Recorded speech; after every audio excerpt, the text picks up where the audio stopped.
Gonzalez, please introduce yourself to our audience. You have 1 minute. First of all, good evening. I'd like to thank the Democrats for allowing all of us this opportunity to address you today and earn y'all's endorsement. My name is Lorenzo Gonzalez. I am a relatively new police officer, and I became a cop for the same reason I am running for this office. I think policing is broken in America, and I want to change that, one step at a time, starting, at our lowest level of constable's office. I graduated from my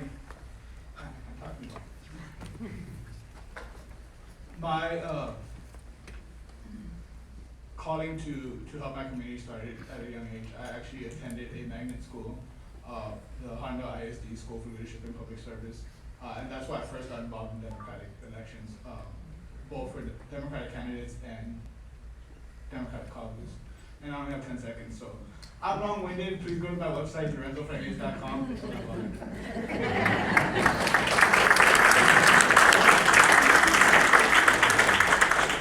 Good evening, everyone. My name is David Peterson. I am currently the constable for Precinct 1, San Marcos, Texas. A lot of you probably know me already because I do get around quite a bit. I'm from a family of 12. I have 3 of my sisters here today. They've been following me, and that's kind of scary. Overall, as far as history for me, I started out as a security guard. From security guard to a jailer, so I know tattoos and attitudes. A reserve officer, 36 years of law enforcement. I've worked for 4 sheriffs, and I've learned a lot. Basically working for 4 sheriffs. 36 years of law enforcement has taught me a lot within the community, within my precinct, and within Hays County. I've enjoyed it. I still want to do it. I could sit here and talk to you forever, but I have literature in the back. I've got a history, just about as long as both my arms, and I definitely want to continue my education, and I want to see if you would definitely vote for me.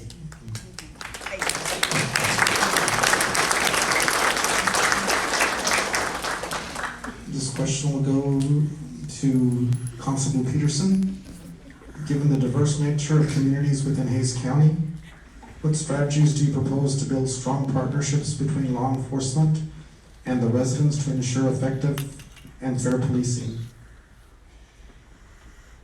I do believe that education, training is very, very important to law enforcement and to the community.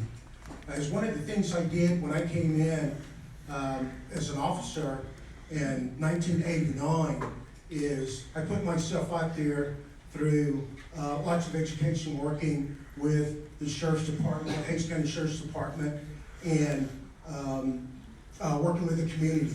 I worked in various departments at the Sheriff's Office, doing several different things, and that's working in a lot of different divisions. Some of them,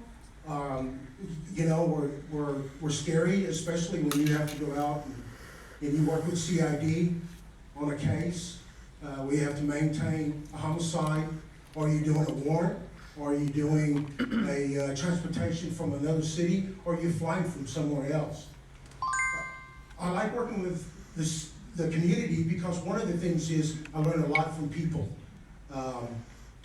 Being involved with the GI Farm, LULAC, Juneteenth, the Lions, and several other organizations. That keeps me busy within law enforcement and the community.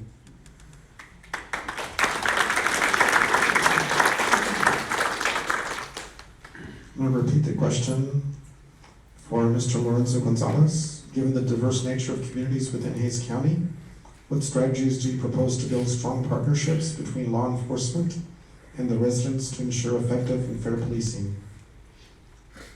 So one of the pillars of my platform is building the office to be more of a community resource and less of just a police department, essentially. But specifically, I want to focus on education. I agree with Constable Peterson that education is kind of the key to everything and the great equalizer. So I want to focus on educating our deputies specifically about, dealing with diversity and inclusion with the different populations, and also focus on mental health and crisis intervention training. A lot of the things that our deputies deal with, serving lawsuits, serving evictions, the people that they're serving are probably having one of the worst days of their lives. So it's not out of the question for them to be in a mental health crisis or think, the worst. So I think our officers need to be prepared for that. But even to a greater extent, one of the things I want to do is implement an actual training facility, turn our office into a TICO training facility. There's two proven examples, one in Harris County, one in Bexar County, where the constables themselves have actually turned their office into a training facility to provide free and low-cost training for not only their officers, but for officers of the surrounding communities. So in our case, for San Marcos PD, for all the other constables, for the sheriff's office, or for any of the local PDs that are in the Hays County area. Because again, I want to help fix policing, and there's no use in we having the best trained deputies when there's four other constables in the county. There's a sheriff's department, there's multiple municipalities and school district police departments. I want all of law enforcement in our area to be equally trained and have the best training available.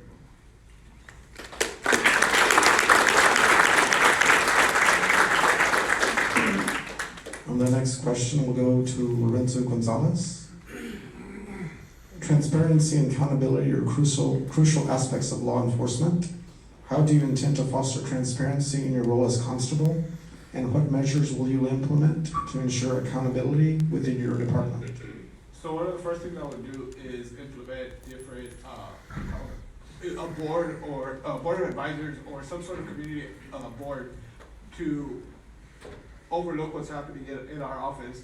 One, so that we are, we have someone to be accountable to. Obviously, I would have my office be transparent to any resident that, is requesting information or details that the law would allow us to reveal. Obviously, with ongoing cases, there's certain things that can't be revealed, etc. But to the greater extent, I would have a community oversight board to be transparent to and to be responsible to, but also so that they can report back what the community wants from our office. Like I said, I want to build our office into a resource for the community, which would include partnering with NGOs and nonprofits, etc.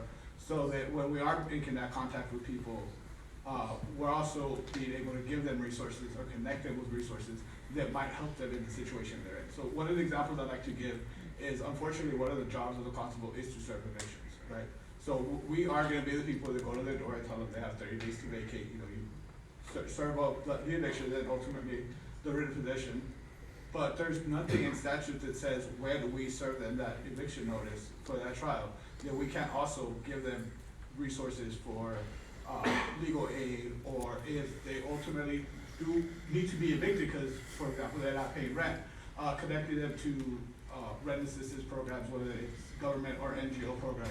So I just want to go above and beyond what the statutory requirements of the job are and actually be a resource for the community.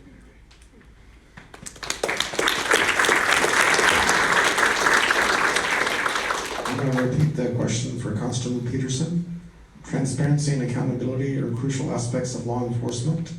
How do you intend to foster transparency in your role as constable? And what measures will you implement to ensure accountability within your department? First of all, the constable's office is definitely civil process. We work with all the judges, the district courts, and you have to be very careful. When you do knock on a door, these officers are very well trained. They go through a commissioner's court, they go through a background, and they would not be hired.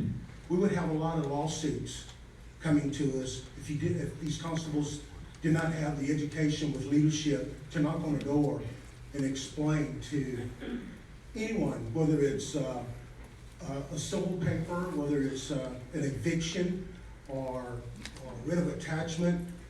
You have to be very careful with that.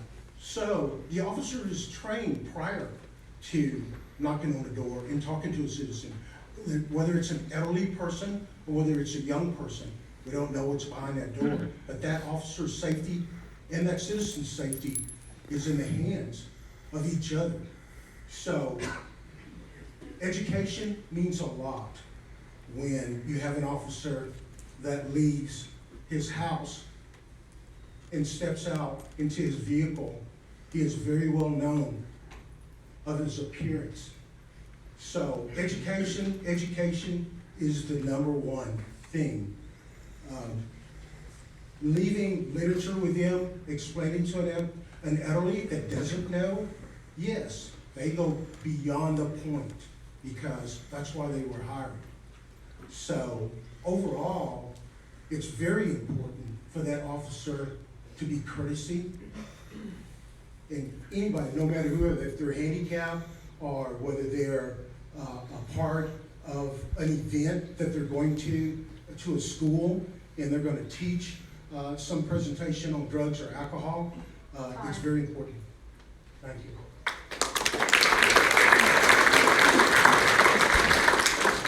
Thank you, candidates for County Constable Precinct 1. Thank you all very much.